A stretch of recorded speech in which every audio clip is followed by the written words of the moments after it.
Come to the next part after farming. Now we are going to know about the types of farming. Exactly the types we are going to know.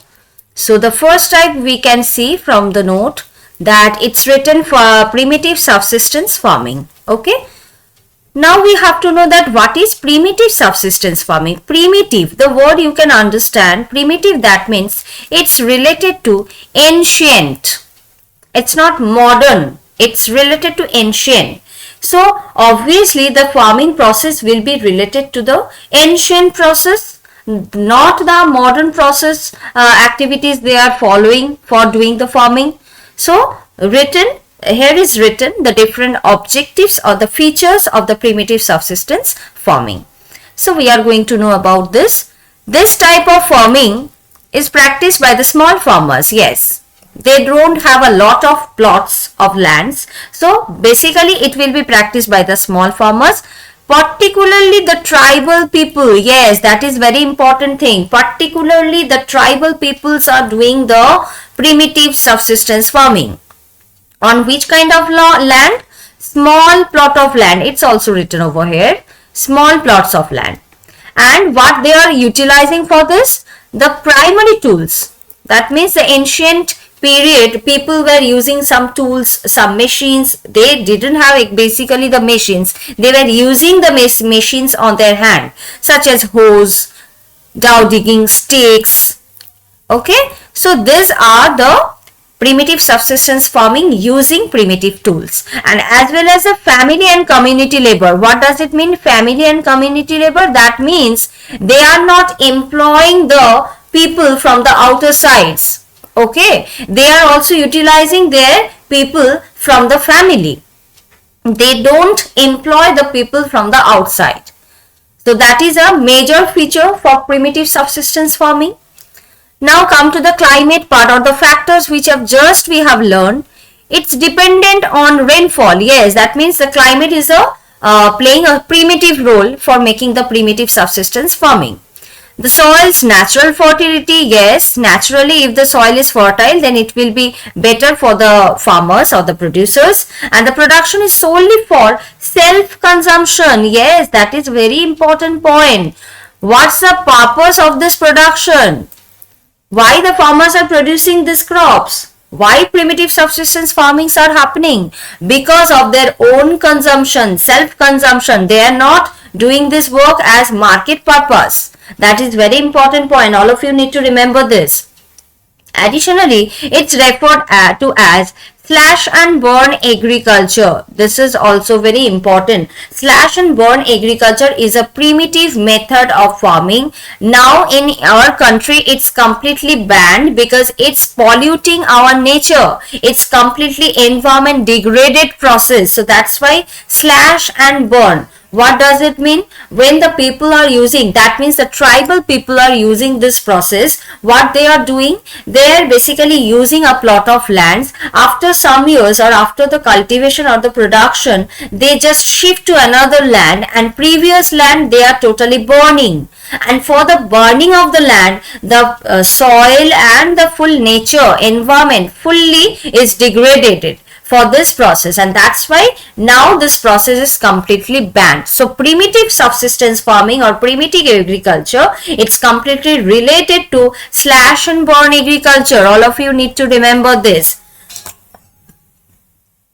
Come to the next part. Tribals and farmers clear a patch of forest land and use it for agricultural purpose. Which process just now I mentioned, that is also written. And the abandon of the patch for new years, and this enables nature to replenish the soil's fertility. That means after years and years, they are not doing the cultivation in a same plot of lands. Previous lands, they are just keeping over there for some years to replenish the soil's fertility. That is the main part of this type of farming. So one by one, if I am giving a point-wise note to you that what is the features of primitive subsistence farming, then all of you can point out these points. The first part, what we have learned, the first part, it is small and scattered land. That means the landslides. Okay. small lands they are using. I am just giving the headings or the subheadings of the points. You can describe these points as well when you are writing the features of the subsistence farming. Come to the next part. Farmers don't use the fertilizers and the high yielding variety seeds. That means no uses of fertilizers. No uses of fertilizers. This is the next point. Come to the third point. Electricity, irrigation facilities are not generally available, and that's why it's written they are using and they are dependent on fully the rainfall. So, electricity and irrigation facilities lack. If you are writing this as a point wise, then you will get more marks. Electricity and irrigation facilities lack. I am writing over here lack. Yes. Come to the next point. Most of the food production is consumed by the farmers and their families. Yes. What's the purpose of this kind of farming process? Farmers and their families for their self-consumption. Okay. So that much point I can understand. So all of you can note down these points as well. Now come to the other names of primitive subsistence farming. This is also very important because primitive subsistence farming and slash and burn agriculture, this kinds of name we can see in the Northeast Asia or in our country. But in different places of our country, different names are provided for this kinds of farming. Like the first one, what is written, the primitive method of farming. The primitive method of farming is known by a variety of different names throughout the world. Like the first name, what is written? Milpa. All of you please note down these names in different parts of our world. Milpa is in Mexico. You can you can make a trick for this. Milpa M, and Mexico is also starts from M. So both the M's will be similar to each other. Okay, so Milpa will be Mexico and Central America. Conuco is in from Venezuela. Conuco is from Venezuela. Roba is a type of rice, we know that. So Roca, and there is Brazil. Roca is completely given the name to from Brazil. Masole is the name is in Central America, Central Africa. Masole is the name is given to Central Africa. And Ladam is from Indonesia, and Ray is the name given to Vietnam. Okay, that is the different name is mentioned in our full world. And in India, the primitive form of cultivation is known in different parts. That is completely written as state-wise. These are state-wise and these were country-wise. The above mentioned part, it was country-wise. And this is state-wise. Like in Madhya Pradesh, we can have Bewar or Dahiya. Andhra Pradesh, Podu or Penda.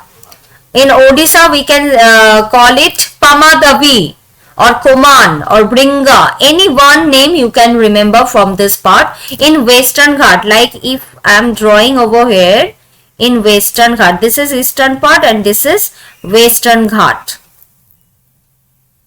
In this Western Ghat, we can see the name is Kumari, Valre or Valre.